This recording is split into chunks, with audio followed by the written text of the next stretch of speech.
மகாபாரத கதைகள். பீமனின் உண்மையான பக்தி. பாண்டவர்கள் வனவாசத்தில் காட்டில் வாழ்ந்து வந்தார்கள். இக்காலத்தில் தியானம், ஜபம், பூஜைகள் என்ற பயனுள்ளதாகவே கழித்தார்கள். குந்தி தேவி, பாஞ்சாலி, பஞ்ச பாண்டவர்கள் அனைவரும் தினமும் பிரார்த்தனையில் ஈடுபட்டார்கள். அதில் பீமன் மட்டும் எப்போதும் தாமதமாகவே படுக்கையில் இருந்து எழுவான். இதனால் அவன் பிரார்த்தனையில் இறுதியாகவே வந்து கலந்து கொள்வான். ஒரு நாள், நீ யானை போல் பலசாலிதான், ஆனாலும் பிரார்த்தனையில் ஈடுபாடு எண்ணமே இல்லாமல் இருக்கிறாயே, உனக்கு ஏன் பக்தி இல்லாமல் போயிற்று என்று கண்டித்தார் தருமர். இதன் பிறகாவது நேரத்திற்கு எழுந்து பிரார்த்தனையில் கலந்து கொள்வான் என்று எண்ணினார் தருமர்.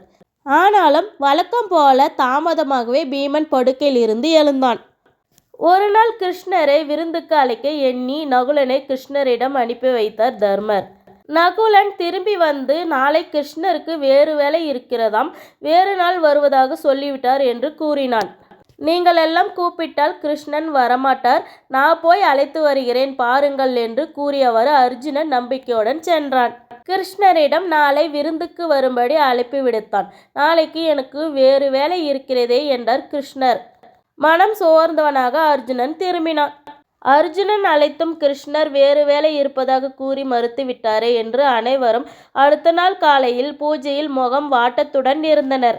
வழக்கம் போல தாமதமாகவே படுக்கையில் இருந்து எழுந்து வந்த பீமன் அனைவரின் முகமும் வாட்டமாக இருப்பதைக் கண்டு, ஏன் கவலையுடன் இருக்கிறீர்கள் என்று கேட்டான். அப்பொழுது தர்மர், கிருஷ்ணரை இன்று விருந்துக்கு அழைத்திருந்தோம், அவருக்கு வேறு வேலை இருப்பதாக கூறி மறுத்துவிட்டார் என்றார். நான் போய் கிருஷ்ணரை அழைத்து வருகிறேன் என்றான் பீமன். அப்போது அர்ஜுனன், நான் போய் அழைத்து வர முடியாது, கிருஷ்ணர் நீ கூப்பிட்டா வந்து விடுவாரா என்று கிண்டல் செய்தான். பீமன் தனது கதியை தூக்கி கொண்டு புறப்பட்டான். போகும்போது, பாஞ்சாலி, நீ விருந்து தயார் செய், கிருஷ்ணருக்கு வெள்ளித்தட்டில் சாப்பாடு எடுத்து வை என்று கூறிவிட்டு சென்றான். சிறிது தூரம் போன பின் தன் கதியை வானத்தை நோக்கி வீசி எறிந்தான். கிருஷ்ணா, என்னுடைய பக்தி உண்மையாக இருந்தால் நீ விருந்துக்கு வர வேண்டும், வராவிட்டில் நான் வீசிய கதை என் தலைமேல் விழுந்து நான் என் உயிரை விடுவேன் என்று உரக்க கத்தினான்.